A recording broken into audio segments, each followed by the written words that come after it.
Good evening. Now we see the chapter number 6, animal classification, in which we are going to learn phylum Chordata. We were seeing the phylum non-Chordata, in which we see all the characteristics and sub their phylum 10 phylums. Now we see the phylum Chordata. The in phylum Chordata, there are four main characteristics. First characteristic is that notochord is present in the body. Simple. You have to remember that in Chordata you have to describe ourselves. म्हणजे फक्त आपलेच explain करायचे जे आपल्यात आहे तेच Chordata कारण because we are Chordata. First is that notochord is present in the body during at least any developmental stage. म्हणजे कुठल्या ना कुठल्या डेव्हलपमेंटल स्टेजमध्ये notochord present असतो. Then pharyngeal glycids are present in the body during at least any developmental stage. म्हणजे pharyngeal glycids present असते. Single tubular spinal cord is present on dorsal side of the body. म्हणजे spinal cord जो असतो मणक्याचा भाग म्हणजे नोटोकॉर्डच्या आतमध्ये तो present असतो डॉर्सल साईडला आणि heart present on ventral side of the body. चार कॅरेक्टरिस्टिक्स एक फायलम कॉर्डेटाचे आहेत. त्याच्यावरून आपण त्याचे तीन टाईप म्हणजे आपण म्हणजे जे आहेत ना ते तिथे माग दिलेले ना. हो तेच आहेत. फक्त त्यांनी काय केलेलं आहे याच्यामध्ये थोडासा चेंज केले. Notochord is present. फक्त यांनी ऍड काय केले ऍटलिस्ट एनी डेव्हलपमेंटल स्टेज म्हणजे त्याच्या डेव्हलपमेंटमध्ये कुठल्या तरी स्टेजमध्ये नोटोकॉर्ड असतो. ते का लिहिले तुम्हाला कळेल पण you can write only this notochord is present in the body एवढं लिहिलं तरी चालेल. फॅरेंजियल ग्लिसिड्स प्रेझेंट. आता इथं काय लिहिले at least in any developmental stage म्हणजे लंग्ज. आता फेरेंजियल ग्लिसिड्स ह्युमन बिईंग मध्ये नसतात पण त्याच्याऐवजी लंग्ज असतो. पण लंगचे जे फॉर्मेशन आहे ते फेरेंजियल ग्लिसिड सारख्या याच्यापासूनच होत असतं. म्हणून त्यांनी ऍटलिस्ट एनी डेव्हलपमेंटल स्टेज असं म्हटलंय. Single tubular spinal cord present dorsal side तेच आहे. Heart present on ventral side. आता हे जे क्लासिफिकेशन आहे ते तुम्हाला हे या ठिकाणचं क्लासिफिकेशन लक्षात यायला पाहिजे. इथं सी किंगडम ॲनिमेलिया, सब किंगडम कॉर्डेटा, त्याच्यामध्ये सब फायलम कॉर्डेटा. या कॉर्डेटामध्ये युरो कॉर्डेटा, सिफॅलो कॉर्डेटा आणि व्हर्टिब्रेटा हे तीनच सब फायलम आहेत. ओके. त्यातल्या हे जे युरो कॉर्डेटा, सिफॅलो कॉर्डेटा आणि व्हर्टिब्रेटा हे तीनचा आपण डिटेल्स स्टडी करणार. आता पण तुम्हाला काही विचारलं की हे जे 4 पॉईंट आहेत हे सांगता आले पाहिजेत. ओके. तुमचे आता पाठ करून घेतले मला वाटतं प्रत्येकाला आता ते यायला लागलंय बरोबर. आता सब फायलम युरोकॉर्डेटा. आता युरोकॉर्डेटा म्हणजे काय कोण सांगेल.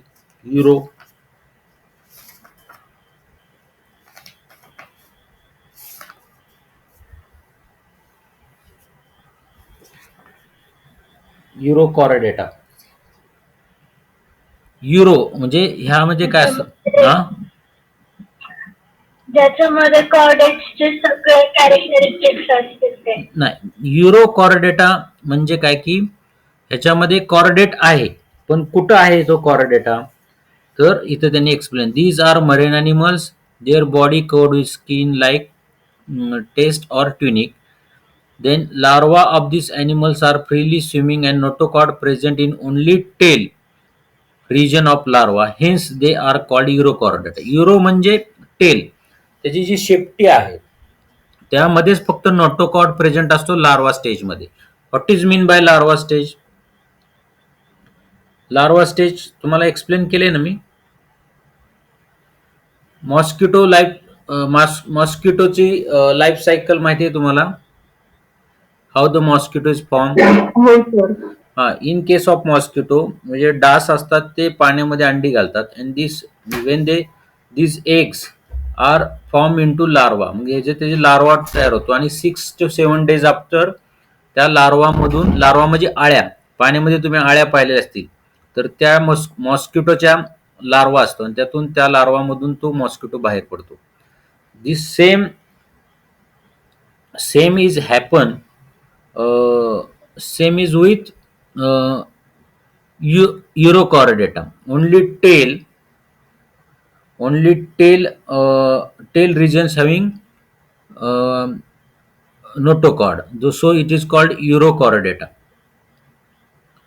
1 minute.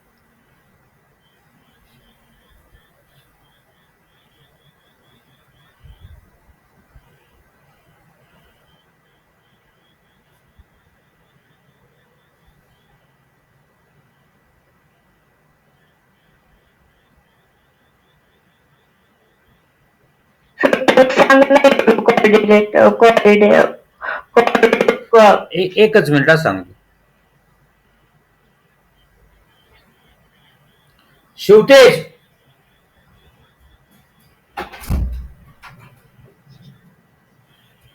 ऍड्रेस सांग.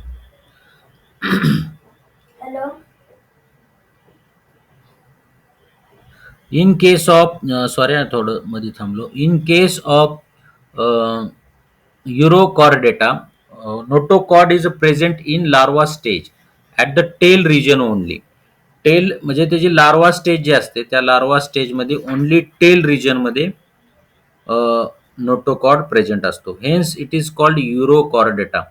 मग त्यानंतरच्या ह्याच्यामध्ये नोटोकॉर्ड प्रेझेंट नसतो. जसं हेमी कॉर्डेटामध्ये तुम्ही पाहिलं की फक्त प्रोबोसिस म्हणजे हेडचा जो पार्ट आहे त्याच्यातच नोटोकॉर्ड प्रेझेंट असतो. ह्याच्यामध्ये फक्त टेल. लक्षात येत आहे का? Yes sir. म्हणजे काय? हा लार्वा. हा लार्वा. मॉस्किटो लाईफ सायकल तुम्हाला माहिती आहे का? मॉस्किटोची मी लाईफ सायकल एक्सप्लेन करत होतो. मॉस्किटो जो असतो, मॉस्किटो म्हणजे लार्वा समजण्यासाठी आळ्याच्या स्वरूपात असतं. तर त्याच्यामध्ये मॉस्किटो जे एग्ज असतात ते पाण्यामध्ये घालतो आणि पाण्यामध्ये एग्ज एग्ज केल्यानंतर त्याच्यापासून आळी तयार होते. आळीच्या स्वरूपात पाण्यात अशी हलणारी असते आणि त्याला आपण लार्वा म्हणतो आणि त्या लार्वामधूनच मॉस्किटो बाहेर पडतो 6व्या-7व्या दिवशी.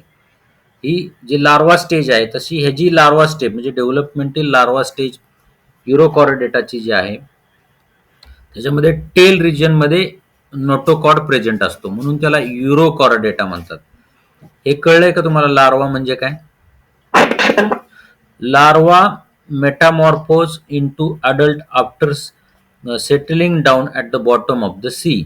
म्हणजे हे लार्वा जे आहे त्याचे मेटामॉर्फोसिस म्हणजे त्याच्यामध्ये स्थिर होतात. ते म्हणजे खाली तळ्याच्या खालच्या भागात म्हणजे जे मॉस्किटो जसे सेटल डाऊन होतात, अंडीज घालतात पाण्याच्या ह्याच्यामध्ये, सेम टाईपमध्ये हे लार्वा मेटामॉर्फोसिस म्हणजे त्याच्यात डेव्हलपमेंट होते आणि at the bottom of the sea म्हणजे समुद्राच्या तळाशी आणि तो adult R form.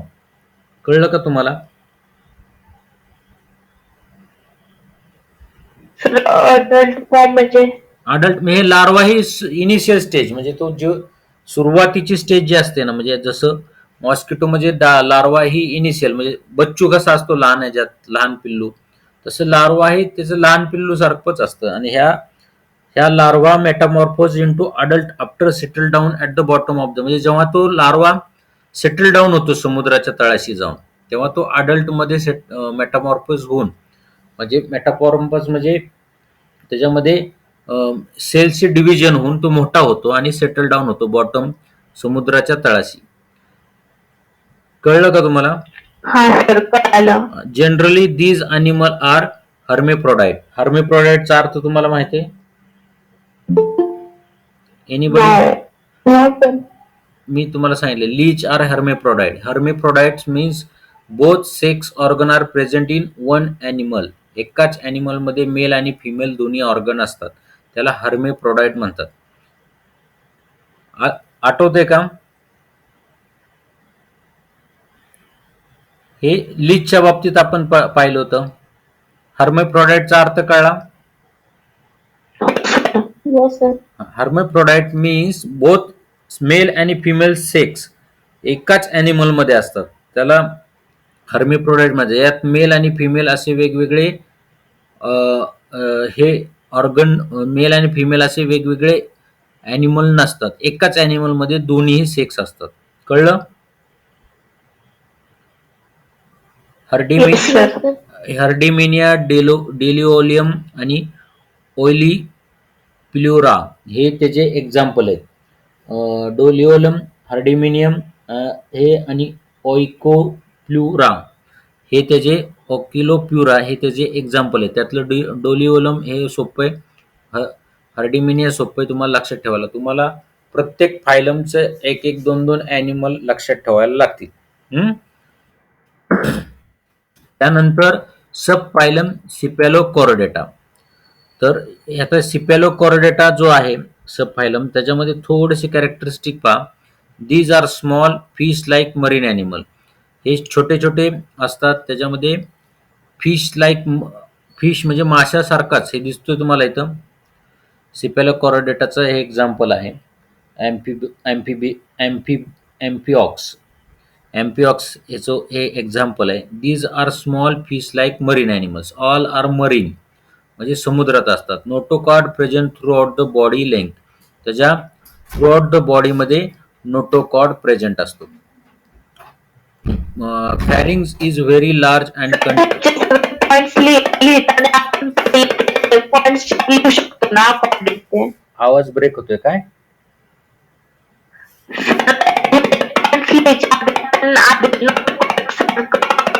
Sorry, non आपण लिहू शकतो ना.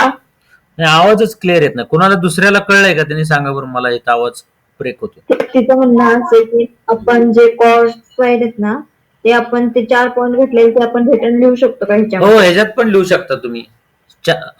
तुम्हाला ते तुम्हाला सिंपल लिहिण्यासाठी आता यात काय वेगळं आहे? तेच आहेत ना, इथं पॉइंट आलेत ना वर. हे काय, हे पॉइंट दिसले का तुम्हाला? हे Yes, sir. आता त्यातलं स्पेसिफिक म्हणजे हे काय आहे तुम्हाला सांगतो. आता मी ह्युमन बिईंग आहे, मग मी कुठला टी शर्ट घातलाय, मी दिसायला कसा आहे, माझा कलर कसा आहे, हे जे एक्सप्लेनेशन ज्यादा आहे. पण मला बाकीचे कॉमन पॉइंट आहेतच हे 4. तुम्हाला कुठेही करून 4 ते 5 पॉइंट लिहायचे, ते लिहून टाकायचे. बाकीचे आठवत नसतील तरी तुम्हाला फुल मार्क पडतील हे 4 लिहिले तरी. मग तुम्हाला सब फायलम सिपॅलोकॉर्डेटा लिहायचं असेल तर तुम्हाला फायलम किंगडम ॲनिमेलिया पासून फायलम कॉर्डे सब किंगडम कॉर्डेटा, नंतर सब फायलम सिपॅलोकॉर्डेटा, आणि त्याचे कॅरेक्टरिस्टिक तुम्ही लिहून काढले तरी चालतील, काही प्रॉब्लेम नाही.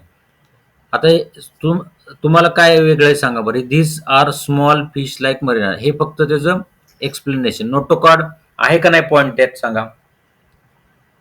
हो. हा, त्यानंतर फॅरेंजियल ग्लिसिड्स आहे का नाही. दीज ॲनिमल्स आर युनिसेक्सुअल, हा फक्त वेगळा पॉइंट आहे. यातले 2 पॉइंट तर आलेच आहेत. आता heart is present on ventral side, हा एक ऍड करायचा, झालं सिंगल. त्यानंतर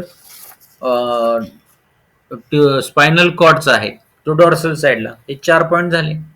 हे सगळे पॉइंट तेच आहेत, फक्त तुम्हाला मागं पुढं करून थोडंसं एक्सप्लेनेशन जास्त दिलं जातं. सिपॅलोकॉर्डेटा कळला? हो. त्याच्या Yes, sir. त्या फायलम एम्पिऑक्स हे तुम्हाला, सॉरी, सब फायलम सिपॅलोकॉर्डेटाचे एक्झाम्पल एम्पिऑक्स हे लक्षात ठेवायला लागेल. त्याला काही पर्याय नाही. आता कुणाचं नाव आहे त्याला ते नाव तुम्हाला तसं लक्षातच ठेवायला लागणार. तसं हे ॲनिमलची नावं लक्षात ठेवायला लागतील.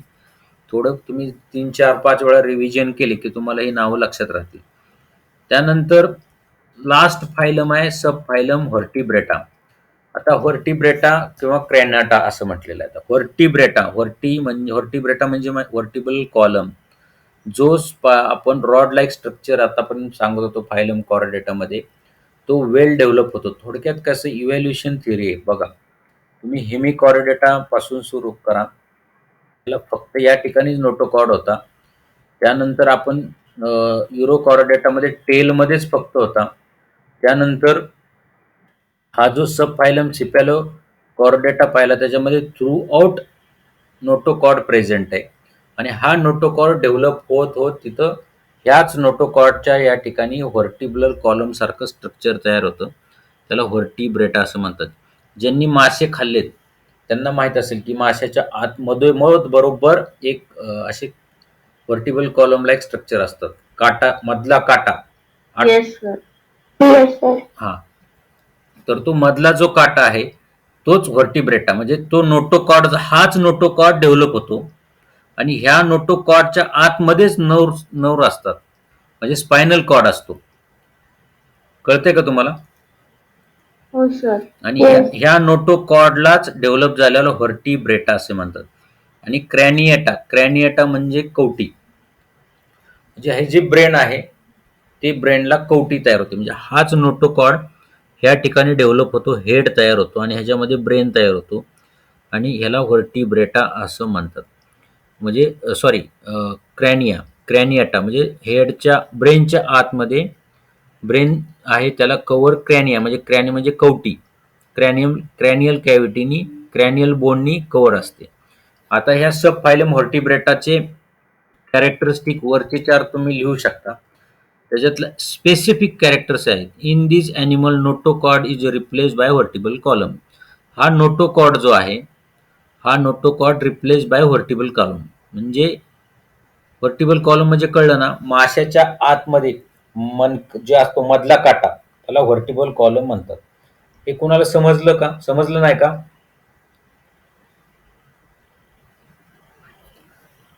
व्हर्टिब्रेटा कुणाला प्रॉब्लेम समजलं नाही? व्हर्टिबल समजलं ना? समजलं sir. The animal notochord is replace, तो रिप्लेस झाला आणि त्याला व्हर्टिबल कॉलम तयार झाला. या व्हर्टिबल कॉलमच्या आतच स्पायनल कॉर्ड असतो. In this animal head is well develop, म्हणजे आणि हेड इज कव्हर्ड बाय क्रॅनियम.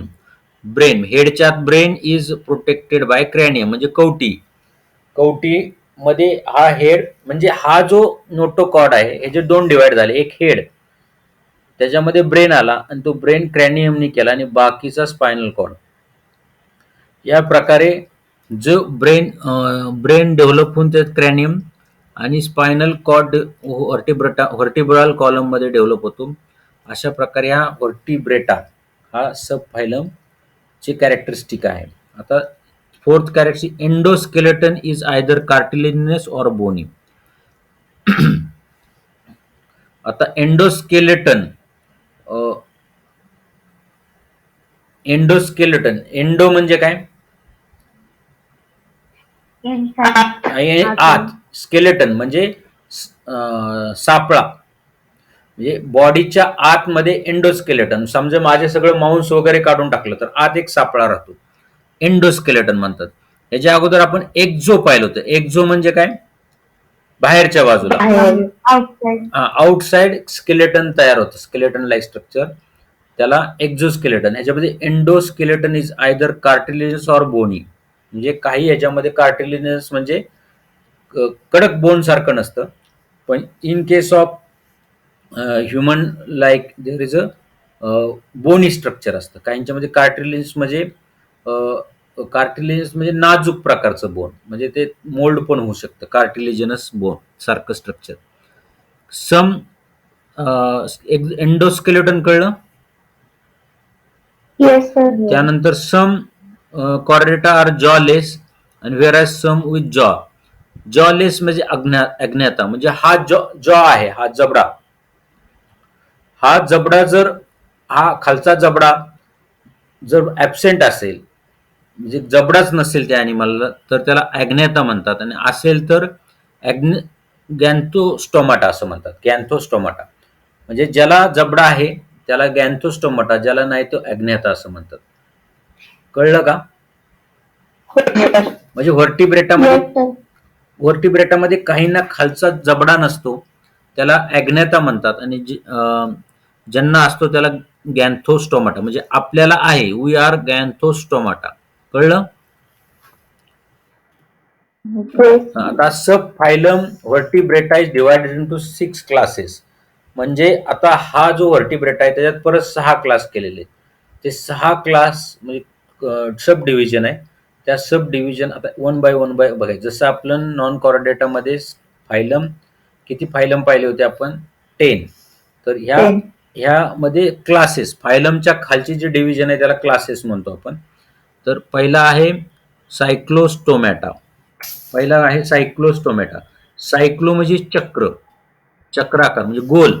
सायक्लो म्हणजे गोल, स्टोमॅटा म्हणजे सेल्स, म्हणजे जे गोल कलरच्या सेल्स, गोल सेल्स असतात. स्टोमॅ म्हणजे मुखाच्या म्हणजे तोंडाच्या इथं गोल अ, चक्राकर हे असतात, त्याला सायक्लोस्टोमॅटा. आता जॉलेस, जॉलेस म्हणजे ॲग्नता, आणि जॉ असेल तर गॅन्थोस्टोमाटा. म्हणजे हे जॉलेस मध्ये ह्याचं एक्झाम्पल आहे. म्हणजे ह्याचं सर्क्युलर म्हणजे अज्ञातामध्ये सर्क्युलर टाईपमध्ये त्याच्यात तोंडाचा भाग असतो. These animal have a jawless mouth provided with सकर. म्हणजे ह्या जॉच्या ऐवजी सक म्हणजे शोषून घेण्यासाठी. जसं तुम्ही लीच पाहिलं, लीचला कसं सकर्स असतात, तसे ह्या क्लास जो आहे सायक्लोस्टोमाटा याच्यामध्ये सकर्स असतात. Their skin is a soft and without any scale. म्हणजे ह्याची जी बाहेरची लेअर आहे त्यावर स्केल नसतात. फिशमध्ये स्केल असतात, खवले खवले असतात, ते काढावं लागतात. पण ह्या जो क्लास सायक्लोस्टोमाटा आहे वर्टिब्रेटातला, त्याच्यावरती स्केल नसतात. Pair appendages are absent. Pair appendages म्हणजे जसे माणसाला हात पाय जसे आहेत, बोट आहेत, तसे ह्यांना अपेंडेजेस नाहीत. म्हणजे ह्याला कुठलेही अपेंडेजेस नसतात. पेअर्ड म्हणजे दोन हात, दोन पाय, किंवा पक्ष्यांमध्ये दोन पंख असतात, त्यानंतर दोन पाय असतात, तसे पेअर अपेंडेजेस ॲबसेंट असतात सायक्लोस्टोमॅटामध्ये. Endoskeleton is cartilaginous. कार्टिलेजिनस म्हणजे नाजूक, म्हणजे तुमचा कानाचा जो पार्ट आहे ना, कानाला हात लावून बघा, हे कार्टिलेजिनस बोन मध्ये येत. कळतंय का? कानाचं म्हणजे हे बोनच आहे, हो. ते cartilaginous bone. Endoskeleton is cartilaginous. म्हणजे ह्यांच्या आतमध्ये जो व्हर्टिब्रल कॉलम आहे, आतमधले जे बोनी स्ट्रक्चर आहे, ते कार्टिलिजिनस म्हणजे एवढं हार्ड नसतं, जसं कानाचं आपण मोल्ड करू शकतो तसं. Most of animal are ectoparasite. Example petromyzon, myxine etcetera. म्हणजे हे जे आहेत, हे कसे आहेत, हे परजीवी आहेत. एक्टोपॅरासाइट म्हणजे बाह्य बाळगुनी त्याच्यातून ब्लड सक करून किंवा त्याच्यातून सक करून हे जीवन जगतात, म्हणून त्याला एक्टोपॅरासाइट्स असे म्हणतात. आता ह्याच्यामध्ये पेट्रोमायझॉन आणि मॅक्झिन, हे जे एक्झाम्पल आहेत, ह्याच्यात काय प्रॉब्लेम आहे का सायक्लोस्टोमाटा?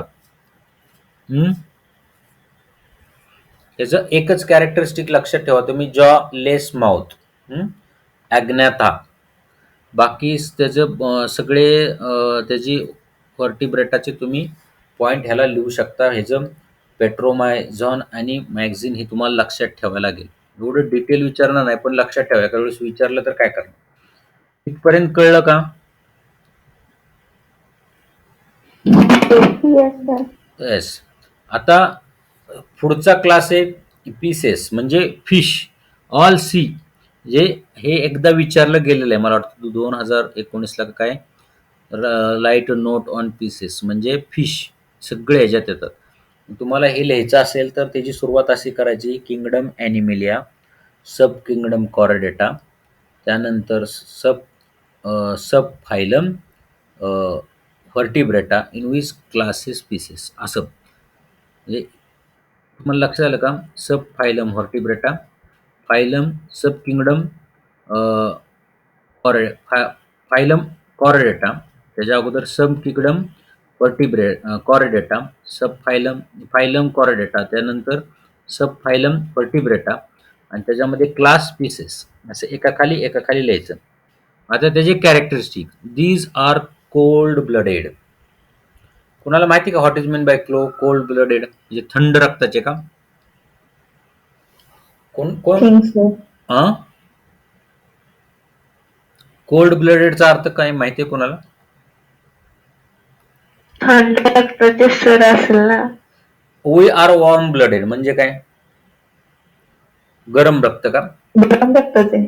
नाही, कोल्ड ब्लडेड म्हणजे असं की जे एन्व्हायरमेंटचं टेम्परेचर आहे, ते टेम्परेचर बॉडीला ॲडॉप्ट करून घ्यायचं. म्हणजे बाहेर जर 40 डिग्री सेल्सिअस तापमान असेल, तर त्याचं पण स्वतःचं बॉडीचं 40 डिग्री. पण in case of warm blooded म्हणजे लाईक अस, म्हणजे ह्युमन बिईंग मध्ये बाहेरचं टेम्परेचर किती सर, असो. कोल्ड ब्लडेड म्हणजे शांत रक्ताचे. नाही नाही, कोल्ड ब्लडेड म्हणजे जे एन्व्हायरमेंट मधलं टेम्परेचर आहे. समजा ॲक्वॅटिक ॲनिमल आहे आणि बाहेर पाण्याचं टेम्परेचर 20 डिग्री आहे, तर त्याच्या ब्लडचं पण तेवढंच राहणार. दिस कॉल्ड कोल्ड ब्लडेड. कळलं का? पण वॉर्म हो, ब्लड नाही कळलं. कळलं सर. म्हणजे त्या वातावरणाशी मॅच करणारं ब्लड का? हा, ब्लड त्याला कोल्ड ब्लडेड म्हणतात. In case of human like warm blooded, we are warm blooded म्हणजे आपलं गरम रक्त थोडक्यात, पण तसा अर्थ नाही. वॉर्म ब्लडेड म्हणजे बाहेरचं टेम्परेचर काही असो, आपलं टेम्परेचर कॉन्स्टंट राहणार. उदाहरणार्थ 37 डिग्री सेल्सिअस तेवढंच राहणार, किंवा 97-98 फॅरेनहाइट तेवढंच टेम्परेचर राहणार, त्याला वॉर्म ब्लडेड म्हणतात. In case of fish, it is cold blooded, means their temperature remain similar to the environment condition. त्याला पिओकिलोथर्म्स असं म्हणतात. म्हणजे पिओकिलोथर्म्स ब्लडेड म्हणजे बाहेरचं जे टेम्परेचर आहे तेवढंच टेम्परेचर त्याच्या बॉडीचं राहतं.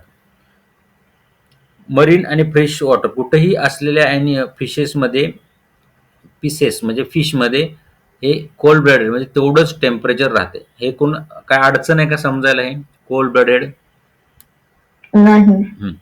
नाही सर. त्यानंतर नेक्स्ट आहे, body is a spindle shape to minimize the water resistance. म्हणजे असा स्पिंडल निमुळती बॉडी असते to reduce the water resistance, म्हणजे पाण्यामध्ये पोहताना जास्त रेजिस्टन्स येऊ नये म्हणून त्यांची बॉडी तशी असते. ओके.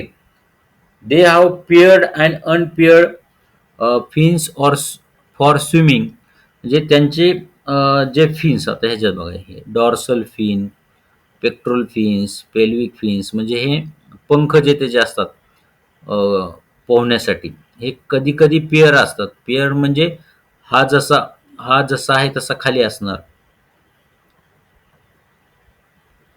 एक मिनिट, कुठंतरी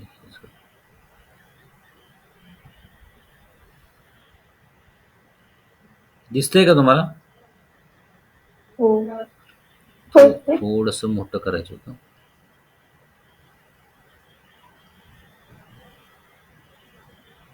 बस का? आता दिसतंय? हो. तर हे कधी कधी पेअर असतात. जर इकडे डॉर्सल तर डॉर्सल सिमिलर, पण काय कधी कधी अनपेअर असतात. हे the pair or unpair fins पाहिले. For swimming, tail fin is used as a steering organ during the swimming.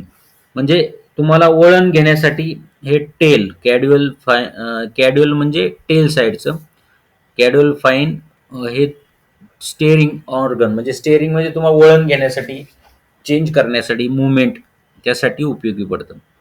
Exoskeleton is in form of scales.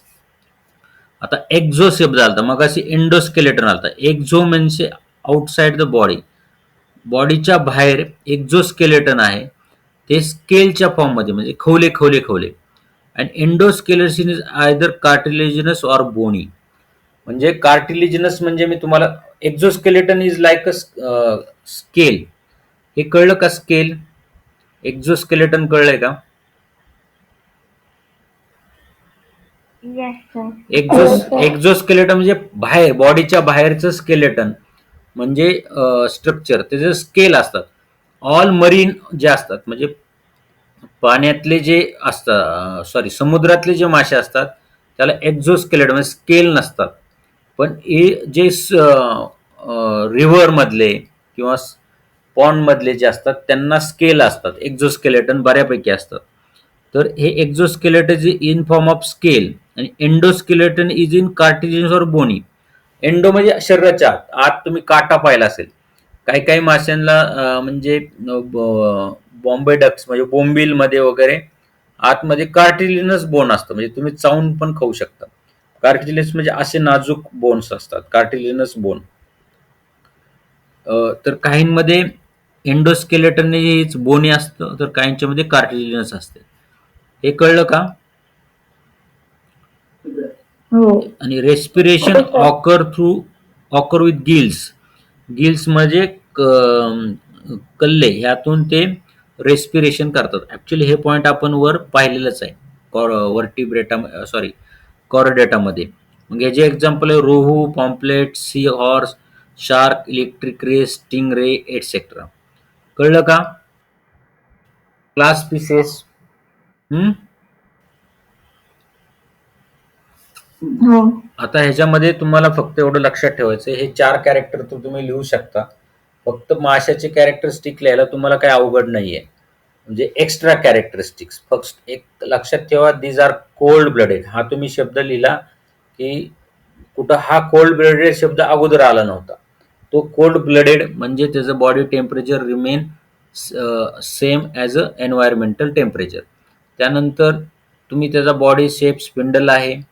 त्यानंतर तुम्ही एक्झोस्केलेटन, एंडोस्केलेटन लिहू शकता, आणि रेस्पिरेशन थ्रू गिल्स लिड्स सॉरी गिल्स हे तर तुम्ही व्हर्टिब नोट नोट काय ते डेटामध्ये पाहिलेलं आहे.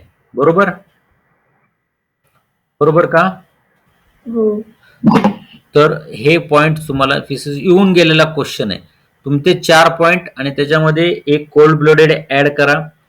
त्यानंतर एंडोस्केलेटन, एक्झोस्केलेटन ऍड करा. रेस्पिरेशन तर झालेलाच आहे. गिल्स, फेरेंजियल गिल्स लिहिलं तरी चालेल, नो प्रॉब्लेम. फेरेंजियल गिल्स हा शब्द लिहिला तरी चालेल.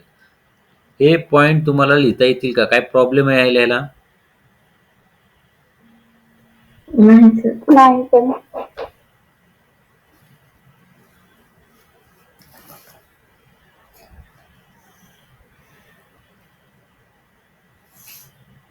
आता पुढचा क्लास एम्फिबिया.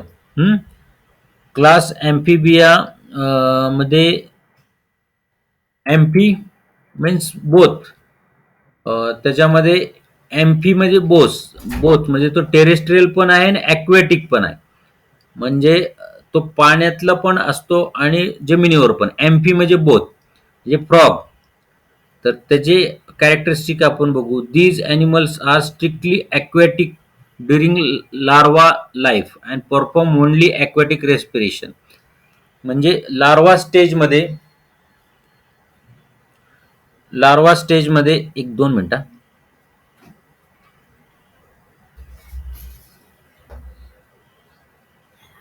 याला पत्ता सांगायचा माझा क्लासचा. हे ना नाही लागत मला जिम कनेक्ट म्हणते ते. जसं मी चालू केलं तसं तिकडे झालं. खाली वॉचमॅनकडे दिली तरी चालू. जा बाहेर. हे दाखवणं लागणार सगळे. लार्वा स्टेज म्हणजे तुम्हाला मॉस्किटोचं बघायचंय का? हे दिसतंय का मॉस्किटोचं? नाही दिसत का? दिसते हा सर थोडं थोडं. हा इथं एग्ज नंतर तो आळीसारखा होतो, आणि त्यानंतर पुपा, आणि त्यानंतर मॉस्किटो, अशी त्याची स्टेज असते. सेम जसं ॲक्वेटिक मध्ये छोट्या जन्माला जो येतो तो समजा फ्रॉग आहे. लार्वा म्हणजे सुरुवातीच्या काळात ॲक्वेटिक म्हणजे तो फक्त पाण्यातूनच रेस्पिरेशन करू शकतो. Larva life are and perform only aquatic respiration where they can live in water as well as on land during adult life. जसे हे मोठे होतात म्हणजे फेरेंजियल ग्लिस म्हणजे रेस्पिरेशन ते करू शकतात पाण्यामध्ये. मोठे झाले की लँडवर येऊन सुद्धा ते रेस्पिरेशन परफॉर्म करतात. एरियल रेस्पिरेशन म्हणजे हवेतला ऑक्सिजन घेऊ शकतात. म्हणजे ह्यांच्यामध्ये ते हवेतलाही ऑक्सिजन घेऊ शकतात आणि वॉटरमधला पण ऑक्सिजन घेऊ शकतात, असे एम्फिबियन्स. एम्फिबियनचं तुम्हाला लिहायला लागेल. These animals are strictly respire through aquatic water as well as in land through aerial respiration. हा कॅरेक्टरिस्टिक्स एम्फिबियामध्ये तुम्हाला लिहायला लागेल. हे एम्फिबियाचं कळलं तुम्हाला? म्हणजे 2 ठिकाणी ते राहू शकतात. मग कुठले? Aquatic as well as land. कळलं? त्यानंतर they have 2 pair of appendages म्हणजे दोन्ही साईडला फोर आर्म म्हणजे हात असतील तर दोन्ही बाजूला, लेग्स असतील तर दोन्ही बाजूला. Means pair appendages. अपेंडेजेस म्हणजे उपांग, वेगवेगळे अंग जे असतात हात पाय जसे हे पेअर मध्ये असतात. Digit are without claws. Claws म्हणजे नख, बोटाला नख नसतात. फ्रॉग्स तुम्ही ऑब्झर्व करा, फ्रॉगला असतं का नसतं. Exoskeleton is absent. Exo म्हणजे बाहेर, बाहेर कुठलेही स्केलेटन नसते, फक्त स्किन असते. Skin is without any derivative or and usually keep moist for the respiration. म्हणजे ह्या स्किनमध्ये कुठलाही डेरिव्हेटिव्ह म्हणजे बदल नसतात. Usually keep moist for the respiration, आणि ती नेहमी ओली राहते रेस्पिरेशन करण्यासाठी. म्हणून फ्रॉगची स्किन ओली असली तरच तो रेस्पिरेशन करू शकतो. त्यानंतर पण त्याच्यामध्ये दुसरं पण म्हणजे एरियल रेस्पिरेशनची पण कॅपॅसिटी असते, म्हणजे हवेतला ऑक्सिजन घेऊन सुद्धा तो करू शकतो, फक्त वॉटर पाहिजे असं नाही. External ear absent but tympanum is present. त्याला कानाचा भाग नसतो, म्हणजे हा पार्ट नसतो, हा पार्ट नसतो कानाचा. हॅलो, हा सर. हा कानाचा पार्ट नसतो इयर. पण टेम्पॅनियम म्हणजे आतला कान असतो, इंटरनल इयर, टेम्पॅनियम प्रेझेंट, म्हणजे त्याला ऐकता येतं. External year is absent. External year म्हणजे हा भाग त्याला नसतो. पण आतमध्ये कान असतो, इंटरनल इयर इज प्रेझेंट, त्यामुळं फ्रॉग्सला ऐकायला येतं. Neck is absent. Eyes are prominent with eye lids. त्याचे डोळे हे असे बटबटीत म्हणजे प्रॉमिनंट असतात, ते दिसतंय. आणि दुसरं म्हणजे त्याला नेक नसते. फ्रॉग, टोड आणि सॅलिमंडर हे जे एक्झाम्पल आहे. टोड म्हणजे फ्रॉगचा छोटा बच्चू सारखा असतो, त्याला टोड म्हणतात. हे तुम्हाला ॲम्फिबियन्स कळलं आहे का? हो सर. आता ह्यात काय अडचण नाही. नाही सर. हे तुम्ही वाचलं तरी तुम्हाला कळेल. तुम्हाला 4 कॅरेक्टर्स हे जे लिहिता येतील. त्यानंतर चौथा जो आहे क्लास रेप्टिलिया. आता रेप्टिलिया म्हणजे आता हा जो आहे का नाही, हा ॲनिमल इव्हॅल्युशन मधला महत्वाचा आहे, कारण तो टेरेस्ट्रियल मध्ये आला. आता सगळे आतापर्यंत बहुतांश आपण ॲक्वेटिक पाहिले होते, आता जमिनीवरचा हा रेप्टिलिया. रेप्टिलिया म्हणजे according to this animals evolution, these are first true terrestrial animal with creeping movement. म्हणजे इव्हॅल्युशन म्हणजे हे जे रेप्टिलिया आहेत, रेप्टिलिया हे खरे काय म्हणतात टेरेस्ट्रियल म्हणजे जमिनीवर राहणारे ॲनिमल्स आहेत. क्रिपिंग म्हणजे सरपटणारे, हे सगळे क्रिपिंग मुवमेंट्स करतात. टेरेस्ट्रियल ॲनिमल विथ क्रिपिंग मध्ये रेप्टिलिया येतं, म्हणजे जमिनीवरती ते सरपटत चालतात. These are cold blooded. कोण सांगेल what is mean by cold blooded? वातावरणाशी मॅच करून घेणारं त्यांचं ब्लड असतं. Yes, these are cold-blooded. They creep on the land as their body cannot be lift up. म्हणजे त्यांना त्यांची बॉडी ह्याच्या लँड पासून वर लिफ्ट करता येत नाही, ते जमिनीलाच राहून हे वॉल रिझर्व म्हणजे पालीचं चित्र आहे, ते जमिनीलाच लागून पुढं मुवमेंट करतात. Their skin is dry and scaly. Skin dry असते, तुम्ही पालीचं निरीक्षण करा, स्किन ड्राय असते. Neck is a present between head and trunk. या ठिकाणी नेक आहे, फ्रॉग मध्ये neck absent. External ear absent म्हणजे एक्सटर्नल इयर ॲबसेंट म्हणजे बाहेरचा कान त्याला नसतोच, आणि त्यामुळे त्यांना ऐकायला येत नाही. Tympanum external ear absent, ear is absent. त्यानंतर digits are provided with claws म्हणजे त्याला नख असतात, नख, पालीला नखे असतात. पाहिले ना तुम्ही, पालीला नखे पाहिलेत का तुम्ही, चिपकून बसते.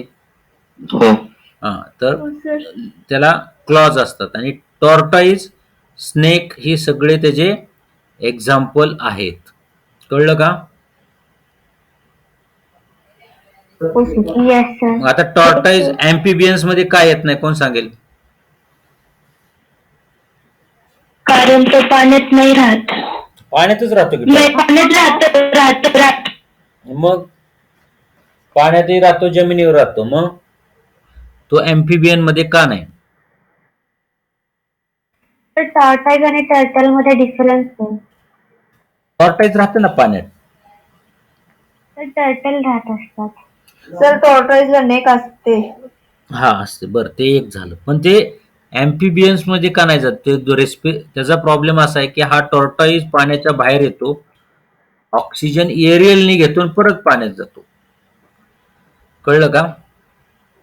म्हणजे टॉर्टॉइज जास्त वेळ पाण्याच्या बाहेर राहू शकत नाही. नाही नाही, पाण्याच्या बाहेरच तो ऑक्सिजन ही एरियल करतो, आपल्यासारखा श्वास घेतो.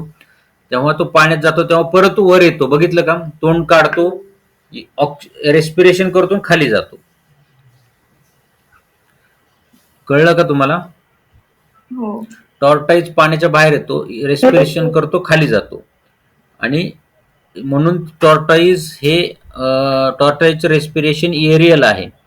त्याचं फेरेंजियल ग्लिसिड्स किंवा वॉटर मधला ऑक्सिजन तो घेऊ शकत नाही. म्हणून टॉर्टाईज हा ह्याच्यामध्ये आला, रेप्टिलियामध्ये आला. कळलं? हो. आता देन पुढचा हे क्लास रेप्टिलिया कळलाय का सगळ्यांना? हो सर. आता पाचवा, फिफ्थ क्लास एव्ज. एव्ज म्हणजे बर्ड्स. हा पण एकदा विचारला गेलेला क्वेश्चन आहे. एव्ज म्हणजे बर्ड्स, सगळं बर्डचं वर्णन करायचे. तर त्याचे कॅरेक्टरिस्टिक्स आहेत, these are vertebrata are completely adopted for aerial life. म्हणजे हवेतील लाईफ मध्ये हे सगळं त्याचं अडॉप्शन झालेलं आहे. एरियल लाईफ म्हणजे हवेतील. Okay. They are warm blooded. कोण सांगते वॉर्म ब्लडेड म्हणजे काय? गरम रक्ताचे. गरम रक्ताचे म्हणजे their body temperature remain constant. That is they can maintain their body temperature constant. इथं लिहिले बघा, they can maintain their body temperature constant म्हणजे बॉडी टेम्परेचर तेवढंच ठेवतात. We are warm blooded. तसे these aves are warm blooded. मला वाटतं ह्याच्या अगोदरचे पुढचे सगळे वॉर्म ब्लडेड आहेत. एव्ज आणि मॅमल हे सगळे वॉर्म ब्लडेड, म्हणजे ते बॉडी कॉन्स्टंट ठेवतात, काही टेम्परेचर बाहेरचं किती हो. Their body is a spindle shape to minimize air resistance during flight. आता माशासारखंच आहे, फक्त माशामध्ये आणि ह्याच्यात एवढा फरक आहे की हे इयरसाठी आहे आणि ते पाण्यासाठी. Their body is a spindle shape to minimize air resistance during the flight. Fore limbs are modified into wings. म्हणजे पुढचे जे फोर लिम्स म्हणजे हात, हे विंग्स मध्ये कन्वर्ट झालेले आहेत. Digits are covered with scales. म्हणजे पंख असतात त्यांना. आणि बिअर क्लॉज म्हणजे नखे असतात पक्ष्यांना. Exoskeleton is present in form of feathers म्हणजे फिश. एक्झोस्केलेटन कशाच्या फॉर्म मध्ये? फिश मध्ये स्केल. आणि ह्याच्यामध्ये कशाच्या फॉर्म मध्ये? एव्ज म्हणजे पक्षी. फिदर्स म्हणजे पंख. पक्षी पंख नाही म्हणतात, काय म्हणतात त्याला? पीस म्हणजे फिदर्स. जॉ. त्यानंतर नेक. एक्झोस्केलेटन कळलं. Neck is a present between head and trunk. हे तर नेक आहे. देन जॉ आर मॉडिफाईड इंटू बिक. म्हणजे हा जॉ आहे, जबडा, हा खालचा बिक मध्ये मॉडिफाय झालाय. तर याचे एक्झाम्पल पिकॉक, पॅरेट, पिजन आणि डक वगैरे आहेत. आता क्लास एव्ज कळला. Yes sir. हे जे व्हर्टिब्रेटा मधलेत ना, तुम्ही कुठे ना कुठे ॲनिमल पाहिलेत, त्यामुळे तुम्हाला एवढं अवघड जाणार नाही. पण नॉन कॉर्डेटा मध्ये आणि फायलम, जे 10 फायलम आहेत तेच तुम्हाला त्रासदायक देतील. आता शेवटचा फायलम मॅमेलिया. म्हणजे मॅमेलियाचं एक सगळ्यात महत्वाचं कॅरेक्टरिस्टिक आहे, त्याला मॅमरी ग्लँड्स असतात. Is a typical characteristic of mammalia. म्हणजे मॅमेलियन जेवढे असतात all, they give the feed to their babies. म्हणजे त्यांची जे मुलं असतात त्यांना फिडिंग करतात थ्रू द मिल्क. म्हणजे breast feeding. In case of breast feeding देणारे सगळे मॅमेलमध्ये येतात.